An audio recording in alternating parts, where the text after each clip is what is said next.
Yes. And this one. Wow. So this one, you find that I'm selling this one at 1.5. Okay, but I want to reduce it to 1.3. Okay, so that when you take it, sure, when you get a fruit at 1.3, and you're going to determine whether you're going to put it at 1.7 or 2,000, depending on how you see where you'll have taken it. Because maybe in town, people might have more spending power than maybe if you go to a Layoo to an auction. So depending on where you've taken it, but me, I want to make sure that it's a good deal for a trader out there or a dealer that would want to come and take this fruit for their what? So like this size, if someone is to buy from here, would be how much? This one we're intending to give it at 1.3 now. And then this one we shall give it at 2,200. Wow. It's amazing. And to allow people to be able to get optimum profit. Yes, please. Okay, this is amazing actually.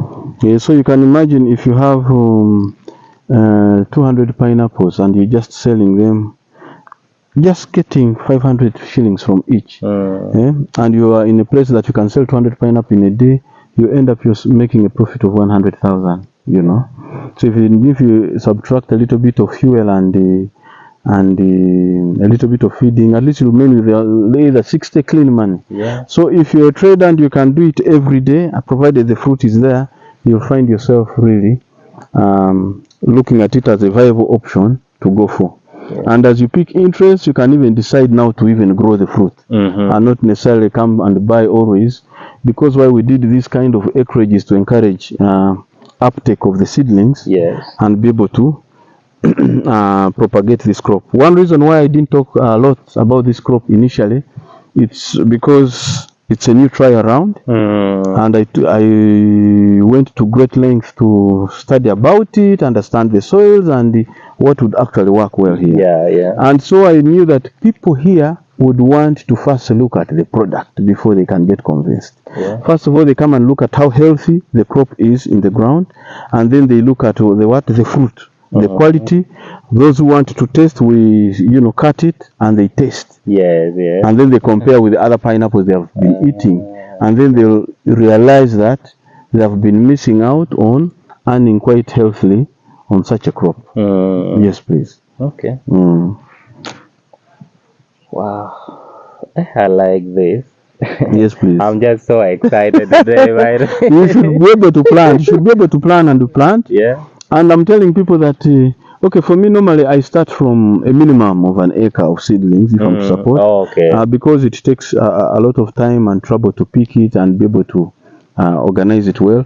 But also realize that actually for those that are serious, we normally say you start with 2 acres, because a truck that will come and carry seedlings for an acre can equally carry seedlings for 2 acres, and you'll end up paying the same amount of money. Because I'm telling people that much as we have seedlings here, I have some people that have already booked some of this, and I have my other counterparts that I'm working with. But for me, I go all the way up to Masaka. I have to bring the kind of pineapple that I would want to promote, because I went all the way at length. I got these ones from Kalisizo actually, beyond Kampala, Masaka and beyond, because this is a crop that takes long to grow, relatively long, because it takes 1.5 years for you to start harvesting. So it's important for a farmer to plant something when you are sure of what is going to come out, not gambling. If you just go and you buy seedlings, yes, you'll get them, but you are likely to get challenges. Yesterday I was in town, and somebody was complaining about a ripe pineapple, completely ripe, cut it, but was having challenges eating it because it was sour. And we were wondering, where did she buy it? How did it look like? But she said it was looking very nice. So you don't know the source of such a fruit. And so you land on such a person and gives you a seedling, and you regret it after 1.5 years. And there's nothing to do. But also, why I went at great length, because when I was still in active employment, I was supporting farmers in Kalisizo area with the NGO I was working with. So now I was looking at the gardens there, I was testing the pineapples there, so I knew what I wanted. I was not going to gamble. So it was actually very costly for me establishing this this kind of acreage here. So when I say that I'm going to provide people seedlings, I want to make sure that they are not going to, because I also have a name to protect. Yeah. And I'm enticing people that this is a very good crop around. And so when it comes to flowering, you'll find that it can give you different sizes depending on how the soil texture and soil fertility is in the particular locality where you've planted your pineapples. Yeah. Also, please note that when you plant them, they tend to be very big during the rainy season because they suck in a lot of water. During the dry season, by the way, it will grow very well, but it will not be as big because of the drought and the so forth. Yeah. But it is a crop that you're not going to be bothered about doing the watering and so forth. It is a hardy crop. Yeah. And actually in the central region, which I'm also encouraging people here to adopt, is to plant this crop during the dry season. Why? It kind of, first of all, it's I don't know how to put it. When you plant it, it kind of shrinks a bit as it develops the root system. When you plant it, don't expect it to first remain there green like this. It kind of first of all gets a little bit dull as it's forming its own root system, because you'll have just plucked off a slip from a sucker. So by the time the rain comes, you find it's already set off to move and grow. But most important is people know that it is a hardy crop, it's not affected by the drought. So they would want to take a lot of their effort to grow this crop during the dry season. So that when the rains begin, they come back to the very garden and do what they call mixed farming or intercropping.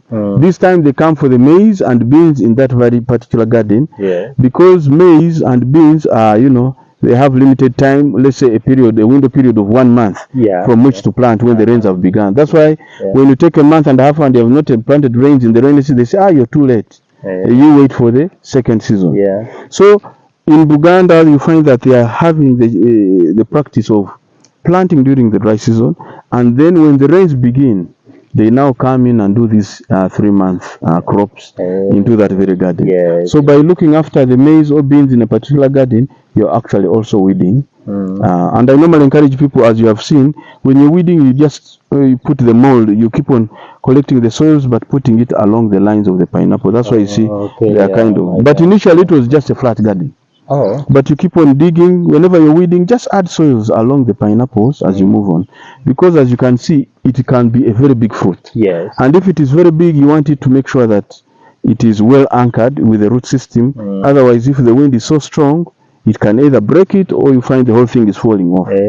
And then also, when doing it, that means you're doing the right agronomic practice. It will also make it easier for the suckers to emerge, those which are going to give you now the second and third pineapple over a period of time. You see, also the quality of the slips that will come up when you look at where we've harvested that pineapple. You'll see those kinds of slips, the seedlings there. They look healthy. Why?